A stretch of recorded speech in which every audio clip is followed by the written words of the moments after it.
and defend her still today. 'Cause there ain't no doubt I love this land. God bless the USA.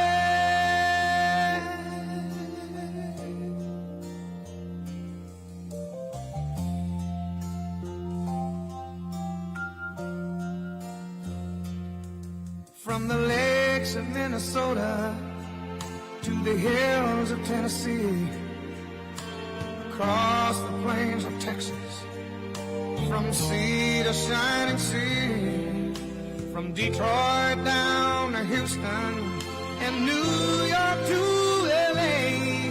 Well, there's pride in every American heart, and it's time we stand and say that I'm proud to be an American, where at least I know I'm free, and I won't forget the men who died, who gave that right to me, and I gladly stand up next to you and defend her still today. 'Cause there ain't no doubt I love this land. God bless the USA.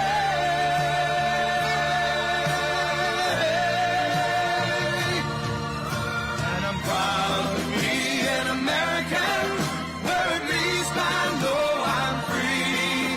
And I won't forget the men who died, who gave that right to me, and I gladly stand up next to you and defend her still today. 'Cause there ain't no doubt I love this land. God bless the USA.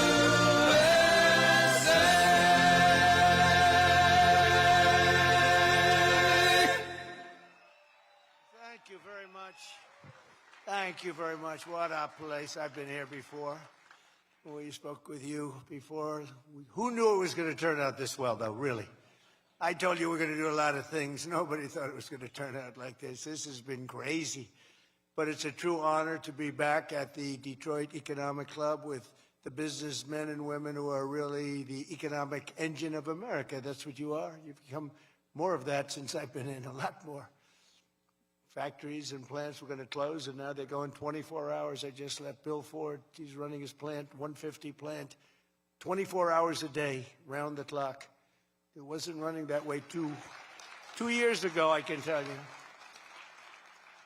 But it's the complex that Ford Motor Company so cherishes. It was a pleasure to see that the crown jewel of Detroit auto industry, is what they call it, is still going after 100 years. Can you imagine, over 100 years? I especially want to thank the president of the Detroit Economic Club, Steve Gregorian. Where's Steve? Steve? Where's Steve?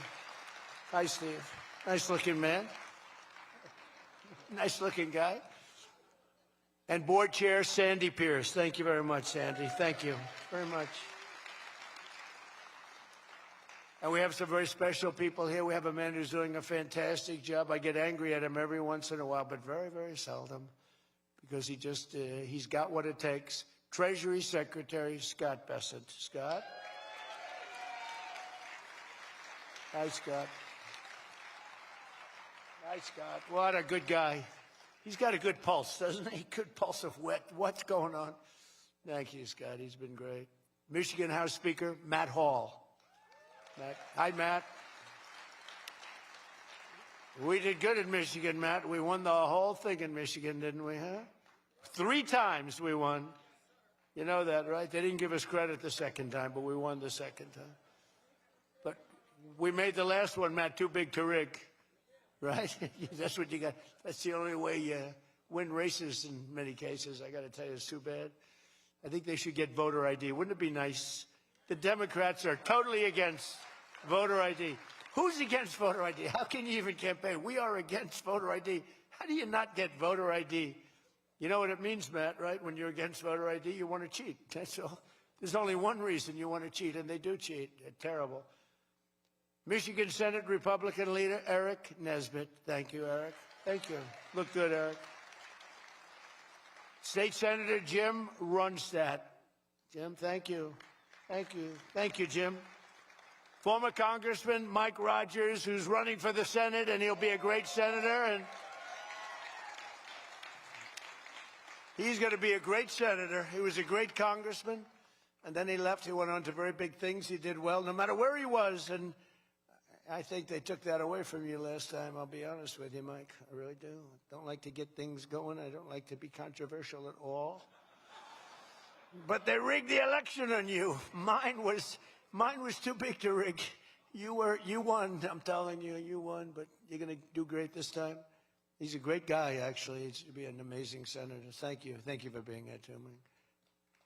Special envoy to Iraq, Mark Savaya. Mark. Hi, Mark. Thank you. Great job you've done. This guy, he negotiates better than anybody around. Thank you. You need it. With Iraq, you need it. You need to be a good negotiator, Mark. I also want to thank Michigan's great congressional delegation. They're amazing. That's been back in Washington due to a very important vote that's coming up. They had a choice. Sir, we want to be with you, but if we're not with you, we're going to lose. But we'll still be with you. I said, no, I'd rather have you win. Don't worry about it. So we're going to win the vote. Representatives Lisa McClain, Jack Bergman, John Molinar, Bill Heisinger, Tim Walberg, John James, and Tom Barrett. They're great people, every one of them.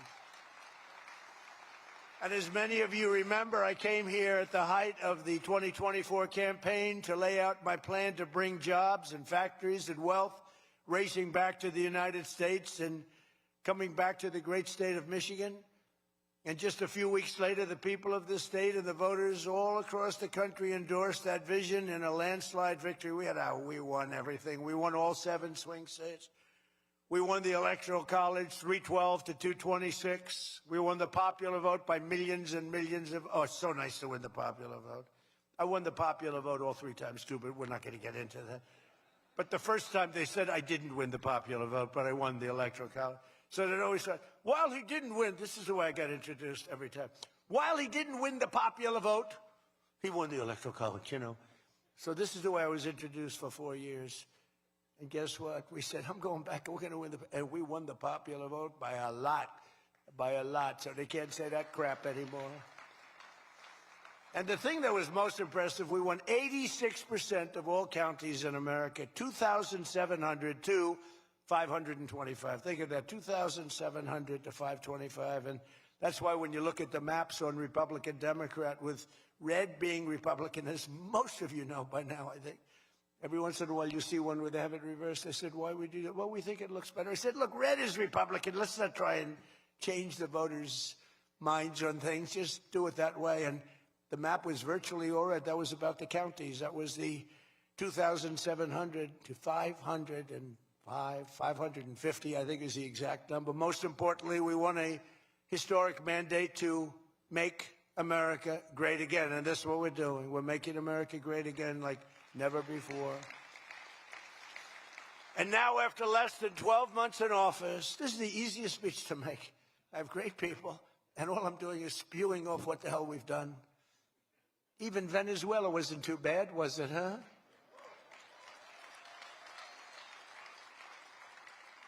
But you have people, Democrats, they say, I don't know if we should have done Venezuela. I don't know. Anybody that says that hates our country, okay?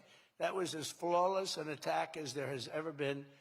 And they asked us to help them. They have 50 million barrels of oil. They said, take it. It's $5 billion. And we did. We're working with the Venezuelan people and representatives, and it's amazing.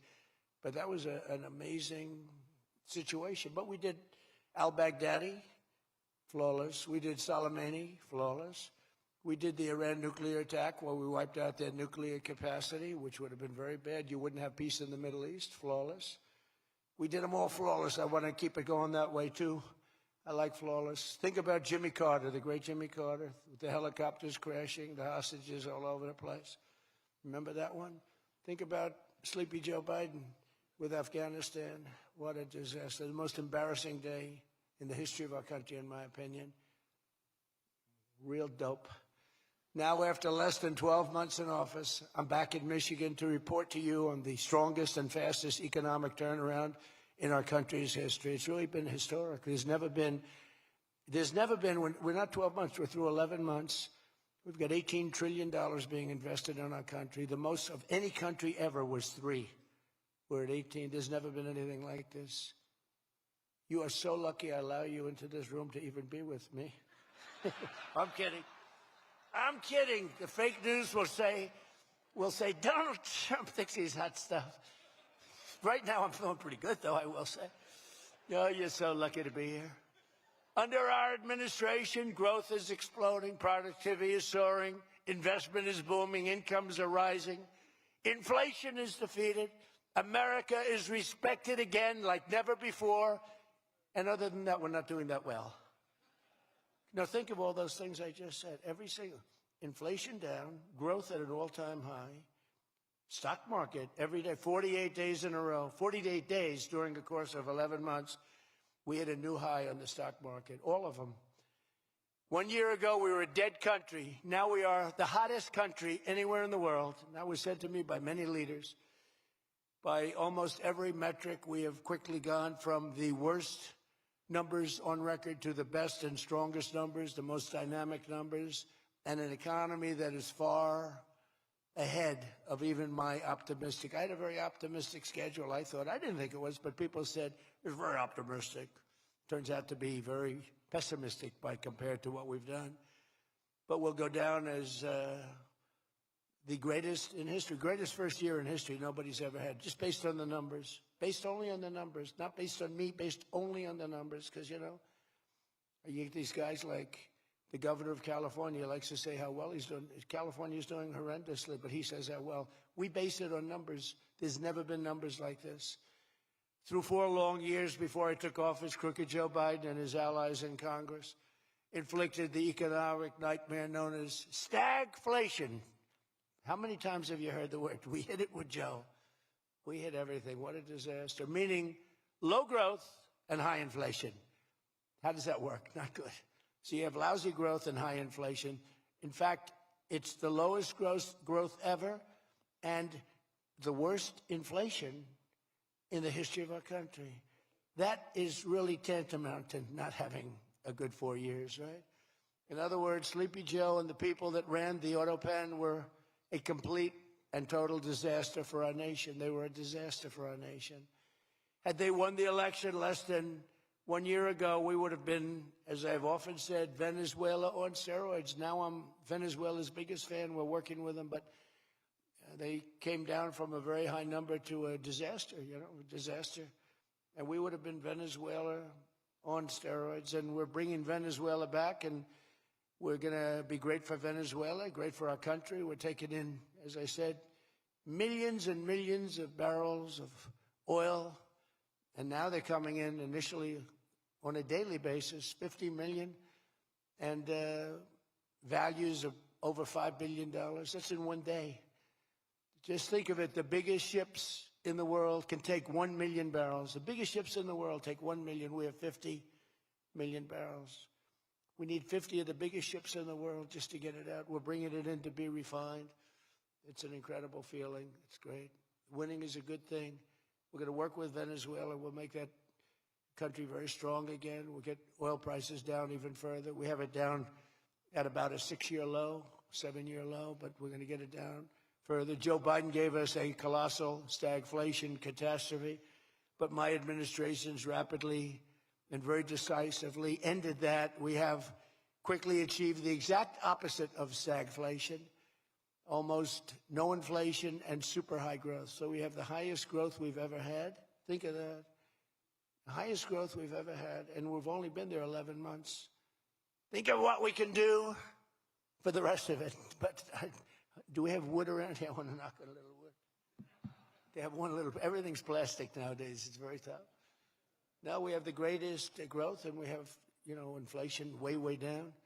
But we inherited terrible growth, and we inherited the worst inflation in the history of our country. The fake news would say 49 years. So when I say the history, they give me a lot of time, but I believe it's the history. But let's say 49 years. Would you say 49 years is okay, right? It's pretty bad. What do you think, Mr. Senator, Mr. Future Senator? I'd say 49. What sounds worse, 49 years or history. I think 49 years almost sounds worse. Maybe I'll just use it and I won't argue with these people. As of this morning, core inflation for the past 3 months has been just 1.6%, the numbers we just announced just before I came on stage. And GDP is smashing expectations with the fastest growth for this country in many years. The fourth quarter is projected at 5.4%, and that's despite the Democrat shutdown where we lost at least 1.5 points. You know, the Democrat shutdown, we would have had close to 7. Think of that, close to 7. They were projecting to, the fakers were projecting to. And if we keep deregulating and adding more capacity, like I saw today at Ford, and if we don't raise interest rates every time good news is mentioned. You know, in the old days, I'm probably old. I used to be up at these lecterns and I'd say, I'm younger than pretty much everybody in the room. Now I say I'm older than pretty much everybody in the room. I like it the other way better, actually. But you're too young. But in the old days, when you had good numbers, interest rates would go down. When you had good numbers, the market would go through the roof. That's the way we're going to make it again. That's the old-fashioned way. That's the right way. Today, if you announce great numbers, they raise interest rates to try and kill it. So you can never really have the kind of rally you should have. What happens and what we want, we're going to have a lot of great months, a lot of great quarters. I want the market to go up. You announce unbelievable numbers and the market goes down because they know you're going to do everything possible. In the Fed, we have a real stiff in the Fed, but that's for another day. But they raise rates. So everyone says, oh, they announced great numbers. It's great, great, great. And the market goes down because they immediately raise rates. No, when the market goes up, they should lower rates. You want to see 20% and 25%? You want to see what we can do? We've got to go back to an old standard. When there's good news, the market should go up, not go down. Does that make sense to everybody? And that's the way it used to be for most of the time. That's the way you make a country great. But our growth potential is unlimited and could be much higher if we went back to sanity. We're not doing it anymore. We're talking about the head of the Fed, and I want somebody that when the market is doing great, interest rates can go down because our country becomes stronger. See, you view it differently. Our country becomes stronger, and therefore interest rates should go down, not up. They kill every rally. If it's, no matter who, if it's beyond me as president, it's no matter who's president. You have a good quarter, and they want to kill it because you're so petrified of inflation. And growth and inflation don't necessarily go hand in hand. You can have growth and very low inflation. In fact, oftentimes growth is good for low inflation. So we're going to work on that, Scott, right? I think we're going to work on that very hard. I mean it so strongly. It's sickening. We announce good numbers and we see the stock market drops 300 points. I say, what the hell is going on? Do you agree with me? It should be just the opposite. All right, Scott agrees, so I'm very happy about this. That means if he didn't agree, I wouldn't do it. But we're already growing double, triple, and even quadruple the speed of almost every other major economy on Earth. We're the #1 economy on Earth, too. And the results are in, and the Trump economic boom is officially begun. It's really begun almost from the beginning. It almost begun, if you look at it, really from November 5th. You know, on another metric, just before the election, it was almost impossible to get people to join the military. We had the worst enlistment in the history of our country, the worst. You couldn't get people for the Army, the Navy, the Air Force, the Marines, Space Force, the Coast Guard. You couldn't get people. And since right after the election, but especially since after January 20th when we took office, we have now the strongest enlistment we've ever had in the history of our country. We've never enlisted people so quickly, so easily. And we enlist by merit now. You know, we won a Supreme Court case that said you hire by merit. You go to college now by merit. Everything's by merit. Our country became great because of merit. And we have done some job. But think of it, a year and a half ago, we had the worst enlistment in history, and now we have the best enlistment. Things like that don't happen. You might go from the bad enlistment to okay, but you don't go from the worst in history to the best in history. But that's what we've done, every one of them. And that includes police and firefighters. It was very hard to get police. It was very hard to get firefighters, and now everybody wants those jobs. In 4 years of Biden, they secured less than $1 trillion of new investment in the United States. So 4 years, less than $1 trillion. In less than 1 year, I've secured commitments for over $18 trillion from all over the world, the most ever for any country.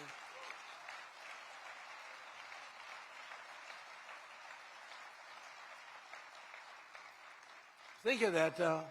They did, and I'll tell you what, had she won, it would be a disaster because you would have people leave. You would have not had $1 trillion. You would have had $5 trillion, $10 trillion leaving the country, and your welfare would have doubled. When you look at what's going on in Minnesota, is that a disgrace? Is that a disgrace?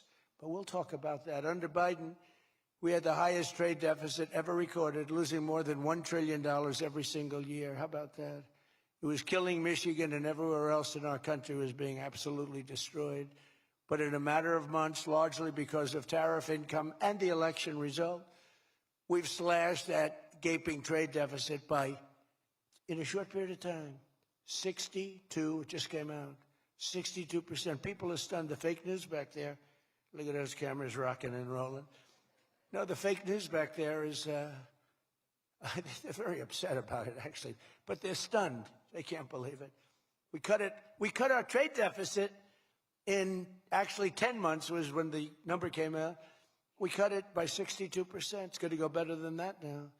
The stock market is now the highest in history since the election. We've set all of those records, and I think an all-time record that's so important to me because so many people have them is boosting 401ks and retirement accounts for millions and millions of Americans, people that are in the police departments, the fire departments, people that are construction workers. A policeman came up to me recently, a nice guy guarding me. He's a perfect guy to guard me. He was a massive guy, big, strong guy.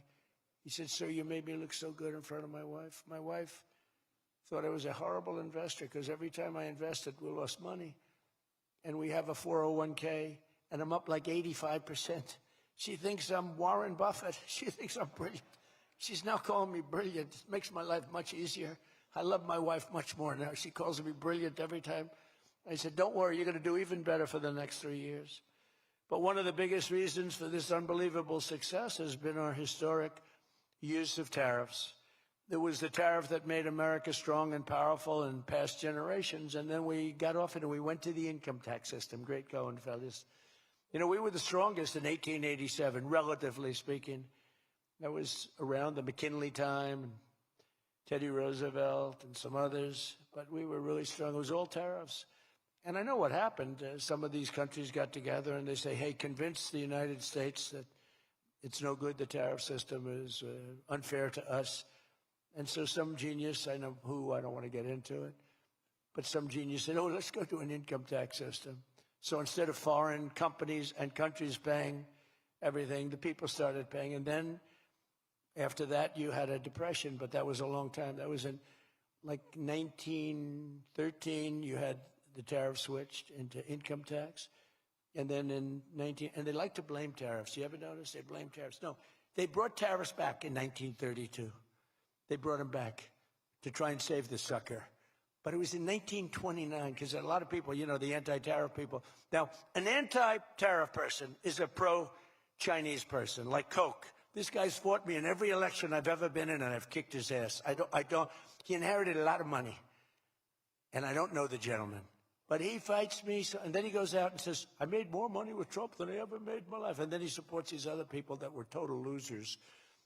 Gives them a lot of money, but he made more money. Everybody makes money with me. I always made money for people. Now it's tariffs that are making money for Michigan, and the entire country is stronger and safer and richer than ever before outside of that period of time. Now, if they had what was called the Great Tariff Act of 1887 or something like that, and it was a great group of people like yourselves. They picked really smart people to sit on a committee.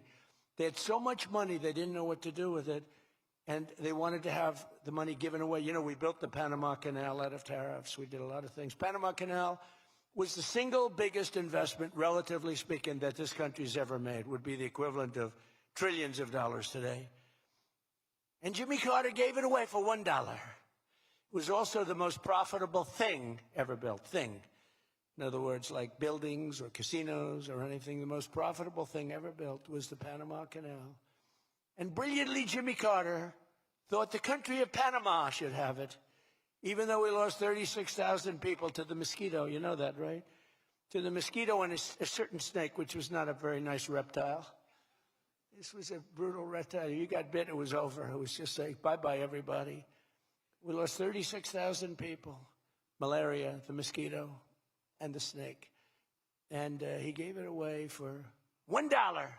Well, at least we got $1. That's better than most of those guys do. We got $1 for that. Most expensive thing ever built, most profitable thing ever built, too. Makes so much money. Every prediction the critics made about our tariff policy has failed to materialize.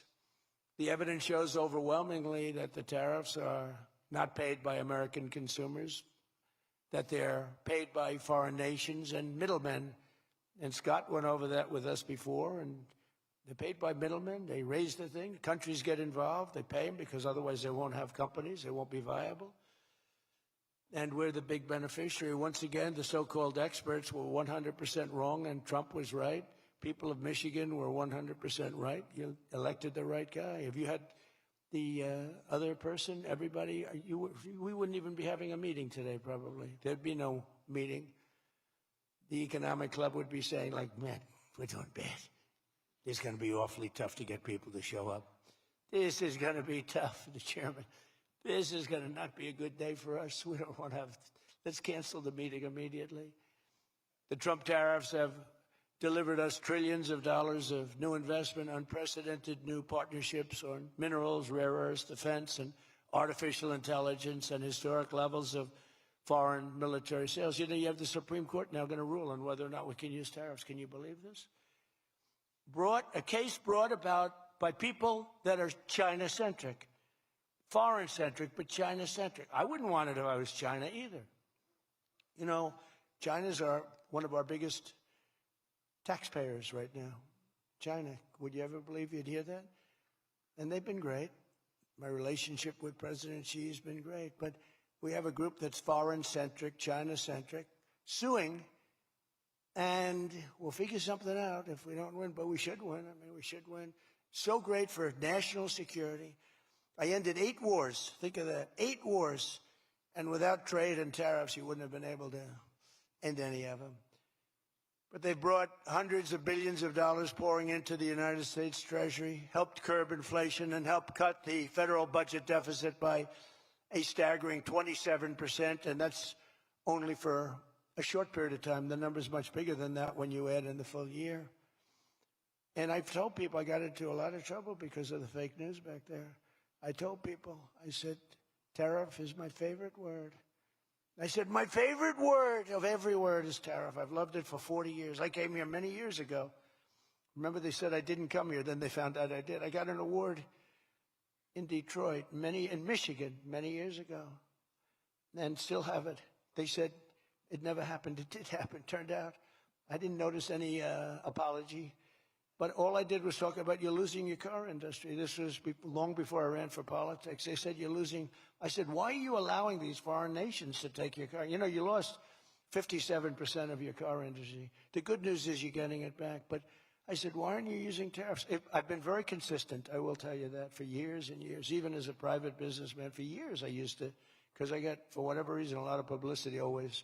I don't know if that's good or bad, but it happens. And I talk about the importance. But I said, recently, I said, tariff is my favorite word in the whole dictionary. There's no word. And I took a lot of heat. They said, what about your wife, your children? What about religion and God? What about Jesus? So I said, all right, it's my 5th favorite word. And since then, I've been fine. They hit me hard, these people, the fake news. They were killing me over tariff. He likes tariff more than his wife, more than religion. He likes tariff more than anything. What a disgrace. So I now call it number 5, and I'm in good shape. That was a rough day. It's my favorite word, and I got killed. Every word, you know, when you go up here, you take a big chance, especially me, because I go off teleprompter about 80% of the time. But isn't it nice to have a president that can go off teleprompter? When you think? Remember the speeches Joe would make? First of all, they'd last a matter of seconds, you know. Thank you very much. You ever notice Joe would always cough before a speech? State of the Union, he gets,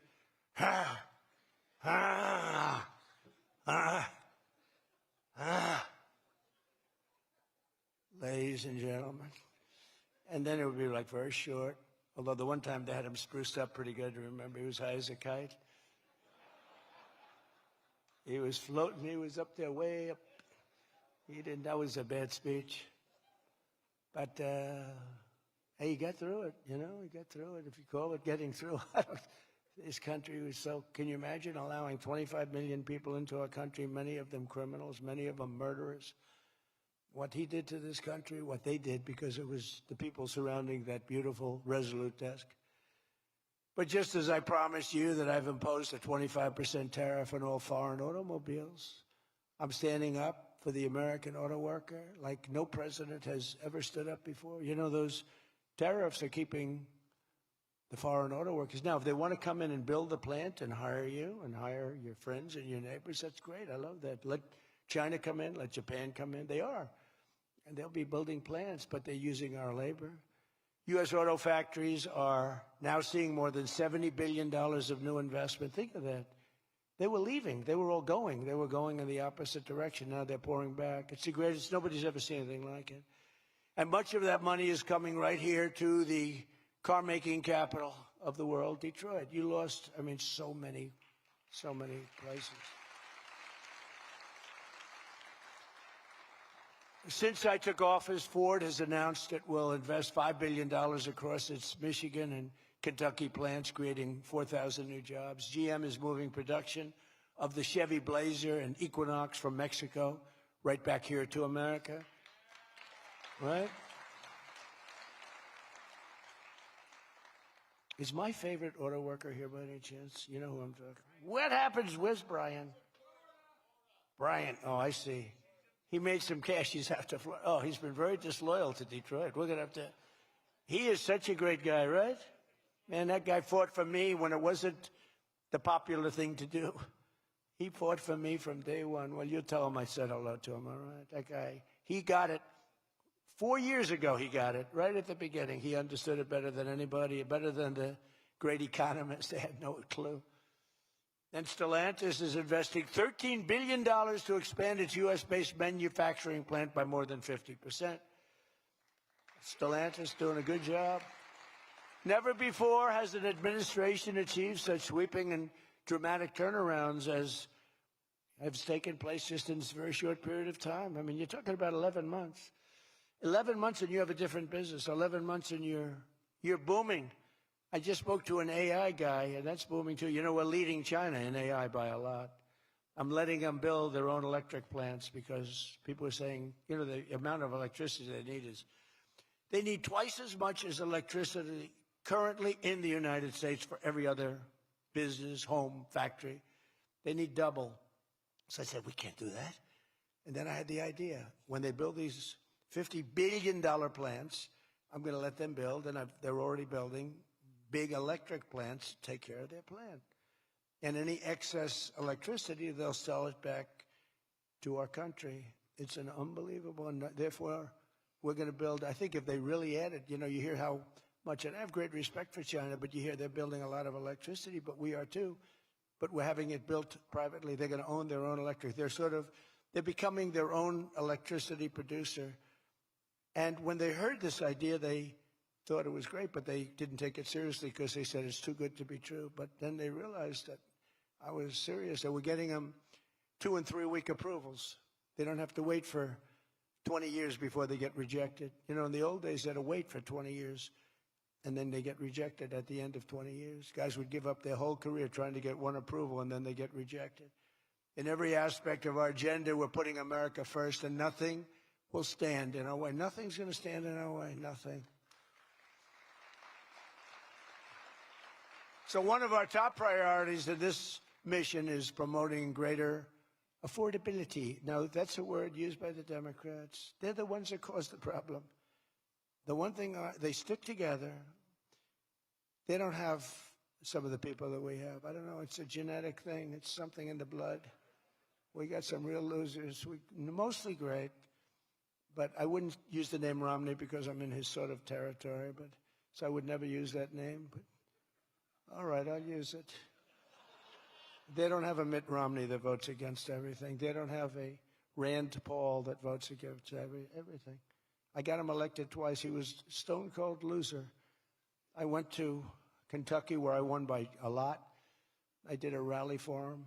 Then I did another rally. He won. Then I went the second time. He won. Then he votes against all the time. It's just crazy. I don't get it. Then you have Lisa Murkowski and you have Susan Collins. Disasters. And you had a gentleman from Indiana that I don't believe it, Todd Young, he voted against. And you say, why are you voting against? They can't give you an answer. They're unable to give you an answer. It's like, why are they against the attack on Venezuela? They're against the attack after they found out it was the most successful attack, probably the most talented, most brilliant tactically attack that we've had maybe in 100 years. And they're against it. Why? It's one thing if the attack failed. I'd probably do that too, a change. I'd be in favor. Then if it failed, I'd say, I told them not to do it. That's what they do. But here we have one of the most successful attacks ever, and they find a way to be against it. It's pretty amazing. But it's a shame, and we have some others, but not many. We have a great party, but we have people, the Democrats, whether you like them or not, they stick together like glue. They have horrible policy. Thank God they have horrible policy, because they're smart, they're evil, they're vicious, but they're bad policy. For instance, you could be a genius and try selling men playing in women's sport. You could be a genius, try selling transgender for everybody, open borders, let the world come in, let the world's prison population come into the United States, including all of the murders, 11,888. That's what we're trying to get out of Chicago and Minnesota and these places. So they stick together, which I admire because I'm a very loyal person, but they have horrible policy. Can you imagine if they had good policy? They were on this morning talking to all the reasons that men should be playing in women's sports. They had a football guy there, flag football. This guy was like 6'6". He weighed 290 pounds with zero body fat. And they had a few young women. They were the size of his leg. He wouldn't have had to run. He could have just walked. They couldn't have done a thing about it. 10 of them would have to jump on him that wouldn't have had any impact. I don't think he would have been like a fly. It's so ridiculous. It's so demeaning to women. It's so demeaning. Look at the weightlifting records. I mean, the record got beaten by 112 pounds, a record that stood for 18 years. 1 ounce they'd put on stood for 18 years. Guy comes along who was a poor lifter as a man. He was at the lower portion of the class. Comes along and broke the record by 112 pounds. Think of that. They've fought for years to beat that record. How about the swimming records? I mean, you can go to sleep during the time the man comes in and the woman. You can go take a nap for a little while. How about the long-distance race that took place not so long ago? Long distance, these marathon deals. They had top men, top women. The man came in. The woman came in 5 hours and 14 minutes and 36 seconds behind the man. Think of it.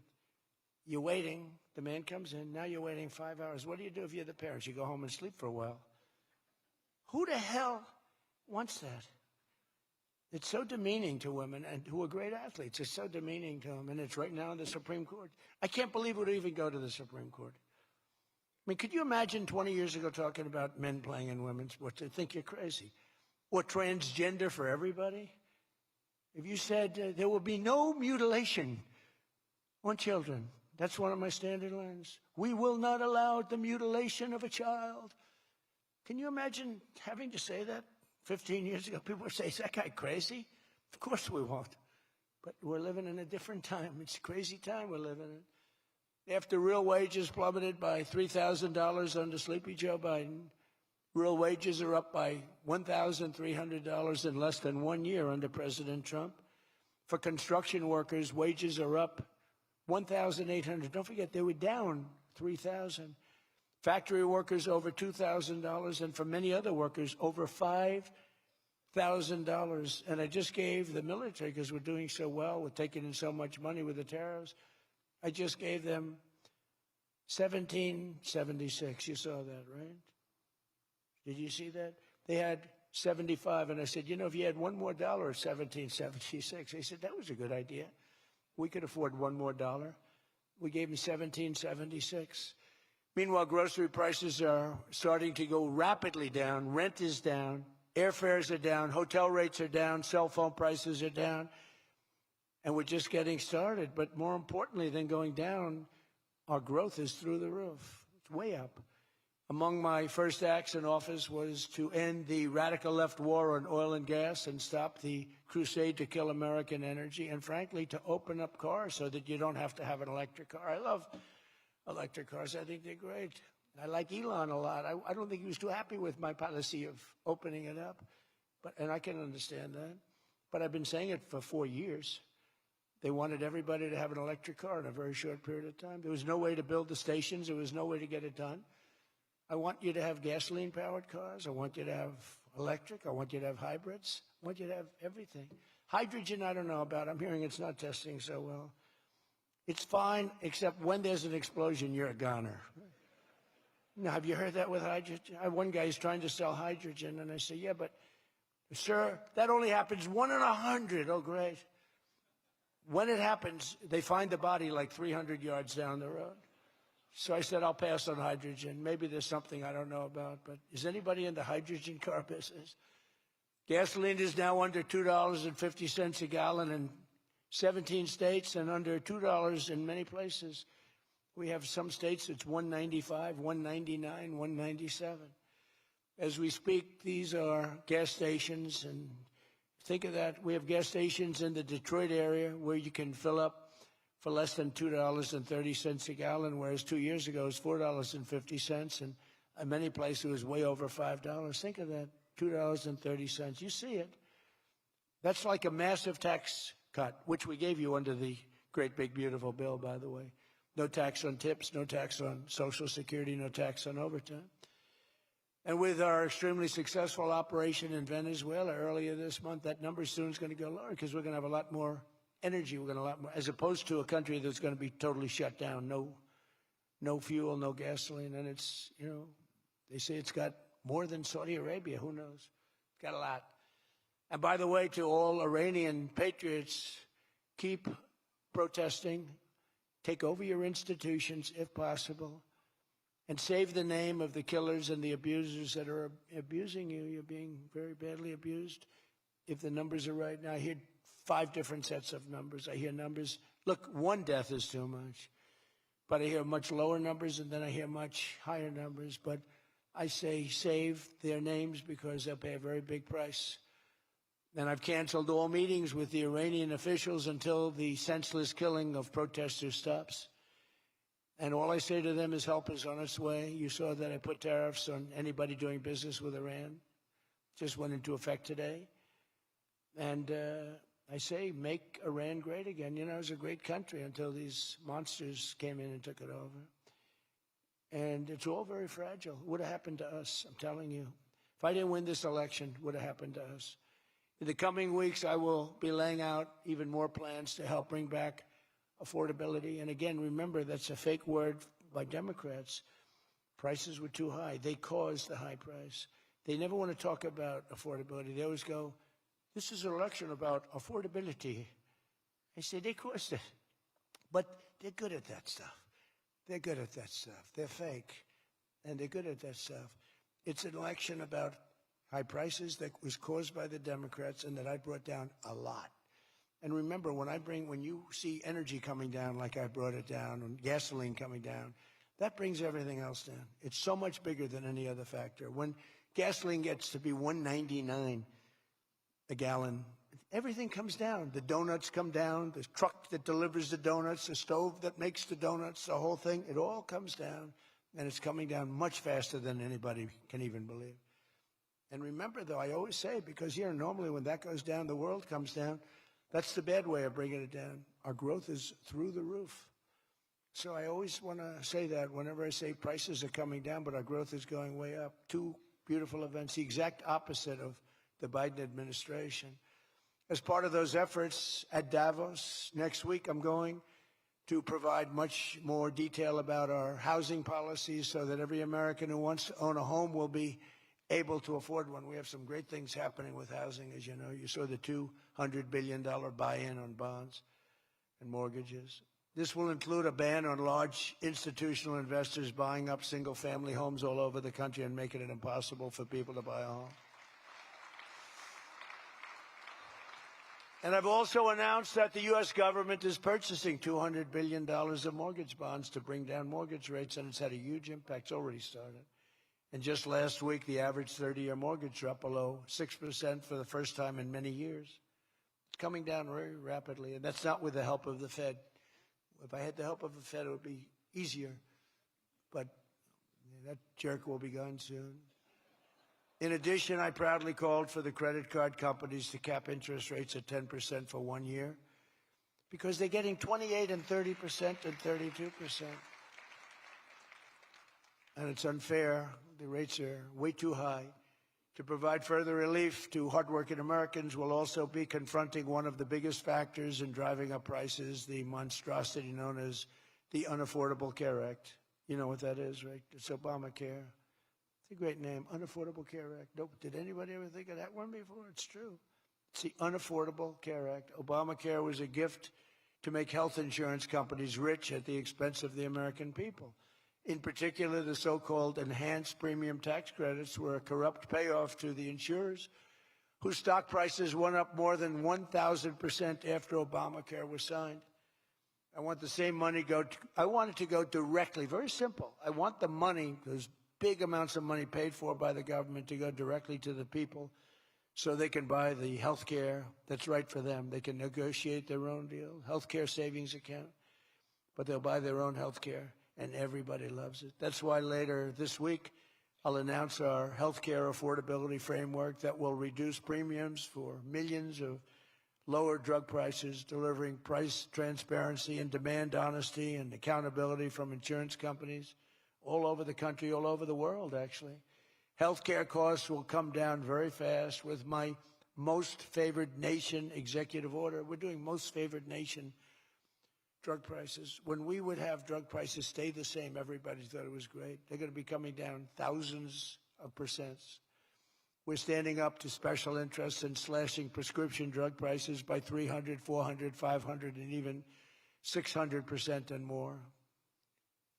I mean, think of that. On that alone, we should win the midterms in a landslide. I'm doing favored nations. The country that pays the lowest price in the world is the price that we're going to pay. And we got that because of tariffs, because I said to the countries they wouldn't approve it. The drug companies were tough, but they were fine.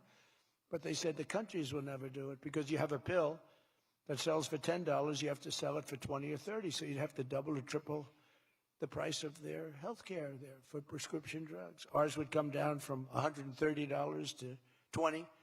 Theirs would go from 10 to 20, the world being a bigger place. And it was unbelievable, but the countries wouldn't do it. So I called the countries. I said, if you don't do it, then I'm going to put a tariff on you. And the tariff's going to be 20 times more than the cost that you're having to pay for fair health care. And every one of them said, sir, we agree with you 100%. We would be honored to do it. It was really rather amazing. We could never do it. So think of that. You have most favored drug prices. Your drug prices are going to go down like from $100 to $10. Nobody can believe it. And we can't get the fake news to write about it. It's the biggest thing to happen in medicine. It's the biggest thing to happen in healthcare. And I cannot get the New York Times, I cannot get anybody to write about it. When we got it done and we announced it, it was on a page way in the back of the New York Times. Same with others. They don't want to talk about it. You know why? Because it's so good. It's the biggest thing to happen. Over the past 12 months, almost every promise I made to you right here in 2024 has been kept. I've kept all my promises and much more. I mean, I've given you much more than I gave you promises, and I produced much more than I said I was going to produce. I gave you the largest tax cuts in American history, cutting taxes across the board in the great, big, beautiful bill. And as I told you, I mean, who would have gotten you no tax on tips, as I said before? No tax, I say it over and over again, no tax on overtime, no tax on Social Security for our seniors. Any senior should be voting for us because the Democrats won't do this. It doesn't work for them. And we also made interest on car loans fully tax deductible so that when you go out and buy a car, if you have a mortgage or you get a loan on a car, you're allowed to deduct interest for the first time ever. That's never happened before. But only for cars that are stamped with the beautiful words, made in the USA. In other words, we're only letting that take place if the car is made like in Detroit or in the USA. Our tax cuts also provided 100% bonus depreciation on all new equipment and capital investments, meaning that for any manufacturer looking to bring production back to America, you can write it all off, everything, not in 38 years, not in 44 years, in 1 year. You write the whole thing off in 1 year. That's the biggest thing. I think that's the biggest thing. That's the big job producer. And I've cut an unprecedented number of burdensome regulations. We're number one in the history of our country in cutting regulations. I promise to cut 10 old regulations for every one new regulation. So if we put on a regulation, the only way I'll allow it to happen is if the secretary, like Scott Bessent, cuts 10 old regulations. But instead, last year we actually cut 129 regulations for every one that we put in. Think of that. So nobody's ever cut regulations like I have. I terminated the insane electric vehicle mandate and ended the war on internal combustion engines. Once and for all, those engines were gone. And some people like them. And if they like them, great. And if they like electric, if they like any form of propulsion, any way you want to propel your car is okay, except for a couple of them, as I discussed. I permanently stopped Joe Biden's ridiculous CAFE standards. You know what the CAFE standards are? They're standards that make it impossible for you to build a car affordably. They make it impossible for a car to really work right. The CAFE standards sound so nice. The CAFE standards, it's environmental standards that are impossible to meet. And we're canceling the EPA's absurd tailpipe emission standard, one of the worst ever. And I revoked the California emissions waiver to stop San Francisco communists from regulating automobiles all over our nation, all over our world. Boy, I have done so much for the car industry. It's crazy. Nobody thought it was possible to do this. And that's why your industry, and not everybody's in the car industry. How many people are in the car industry in this room, in one way or another?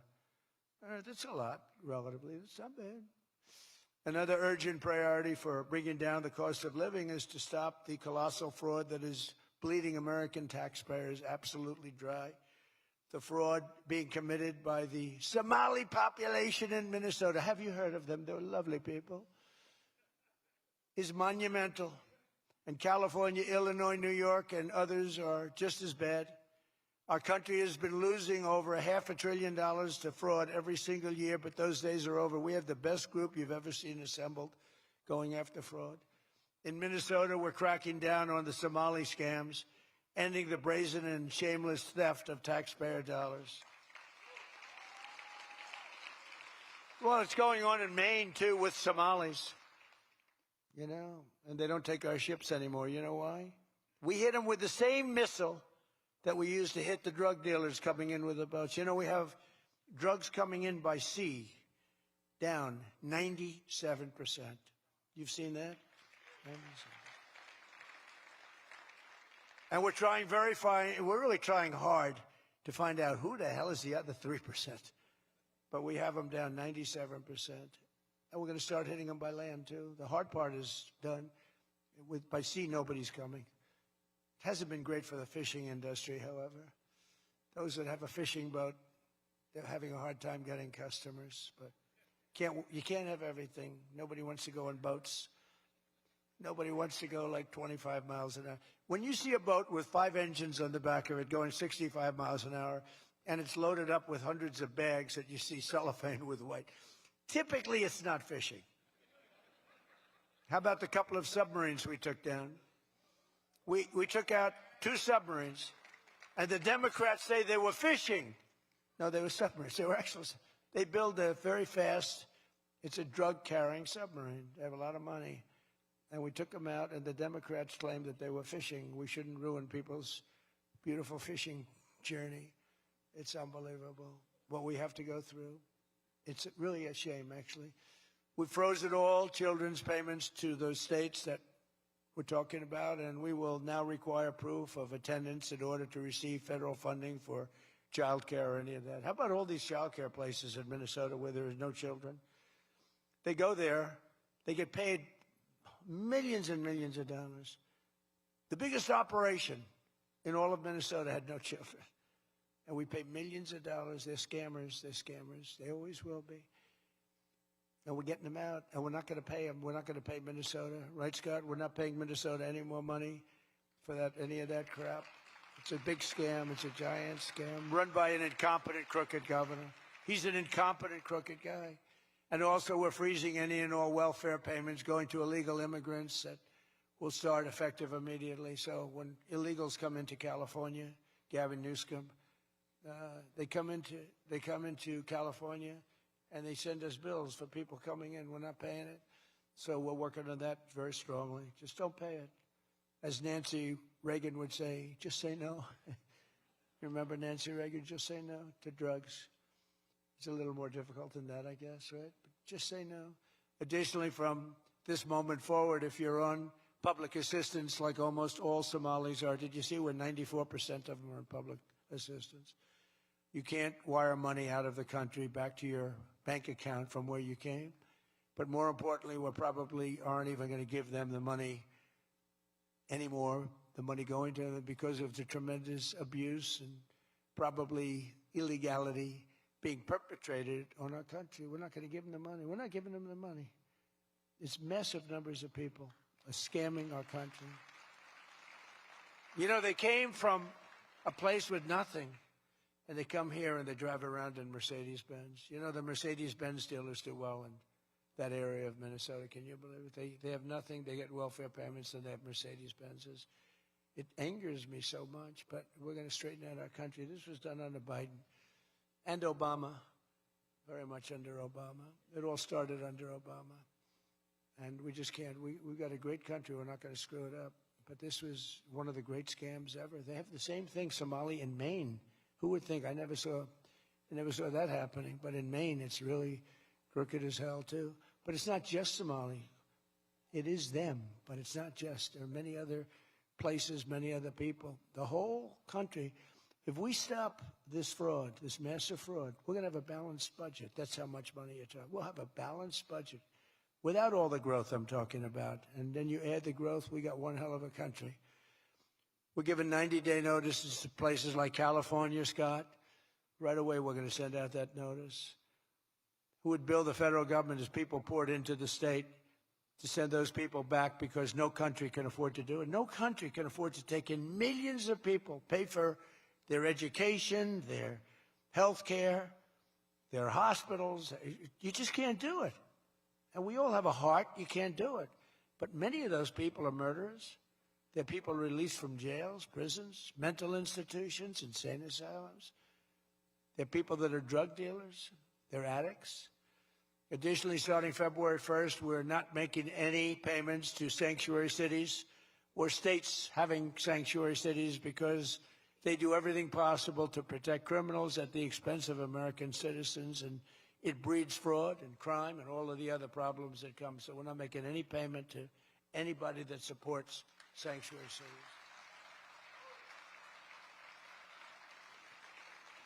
We have also suspended nearly 8,000 SBA loans, Small Business Association loans, to suspected scammers in Minnesota, of which there are many. It's a great state. It was a great state. Now it's getting destroyed by that stupid governor. What a stupid guy he is. But he's a crook. I mean, he's an incompetent guy, but he's a crook. He allowed this to go. You can't have corruption on a scale that nobody's ever seen before, and you're sitting as a governor and you don't know what's going on. It's impossible, even though he's a stupid guy. We're investigating large-scale visa fraud, and the Department of Justice has already charged nearly 100 people in criminal conspiracies in Minnesota. They're all over the place. Last week, we announced that I'm creating a brand-new division at the Department of Justice, a legal strike force led by a really tough, smart new Attorney General for fraud. He's a fantastic young guy. He's so impassioned to do this properly.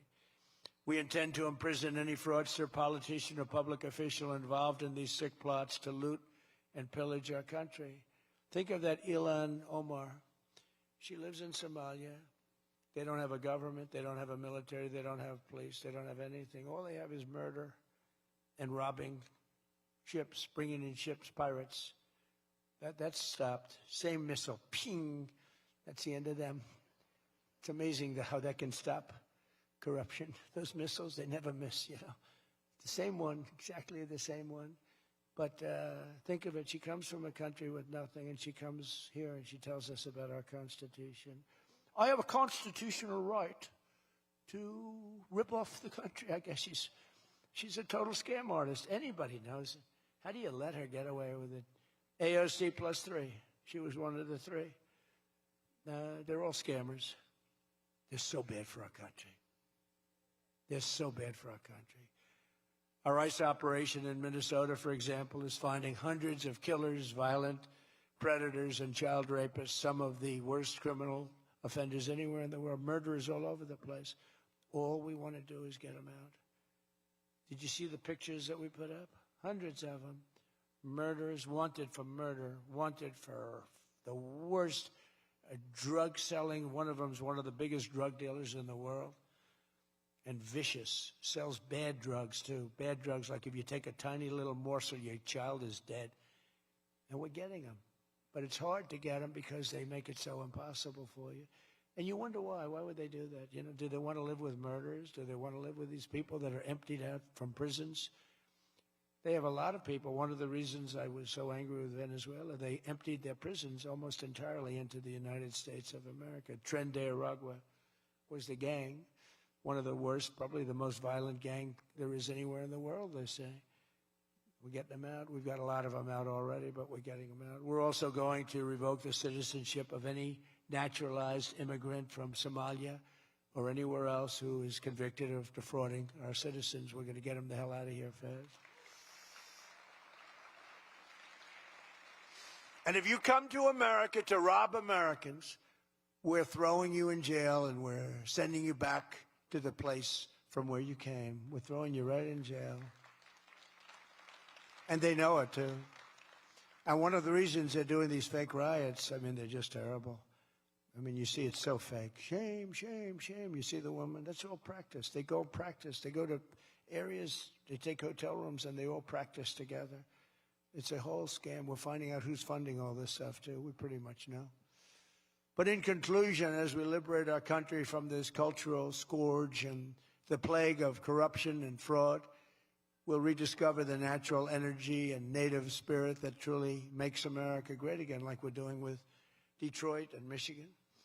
If we get rid of fraud and do our job properly on the trillions that are being extorted out of our country from corrupt and incompetent governors like Gavin Newsom, J.B. Pritzker, and Tim Walz, we will very soon have a balanced budget, and that's the kind of money that we're talking about. We're talking about massive amounts of money. Our country wasn't built by people who tried to lie and cheat and scam their way to success. It was built by legends like Henry Ford, Henry Dow, Thomas Edison, the Kellogg brothers, Alfred P. Sloan, the founder of General Motors, men who lifted up American workers and strengthened our nation beyond even belief. And we're doing the same exact thing right now. I think we're doing it even better. This is the fierce spirit of patriotic free enterprise that we're now unleashing once again. We are unleashing it like maybe never before. Together we have turned the page forever on the failed left-wing model that makes our America poor, desolate, and makes people feel sorry for us. That's what we had. We had a country where our leader was laughed at and our country was scorned. We had a country that was laughed at.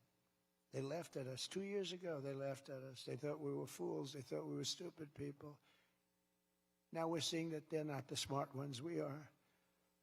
But we have a great America, and we're going to enrich it. And foreign nations, foreign migrants, criminal fraudsters, and corrupt politicians are not going to play a role anymore. They're going to be in jail. Under the Trump administration, we're reclaiming America's dignity, rebuilding America's wealth. And we're putting the productive, hardworking American citizen at the center of every single thing that we do. They were the ones that built America, and they will build it up again, and that's what they're doing at levels nobody thought was possible. So today, after less than 1 year, our border is secure. Remember, they talked about the border, how bad? In 3 weeks, I didn't go to Congress. I said, secure our border. And they did.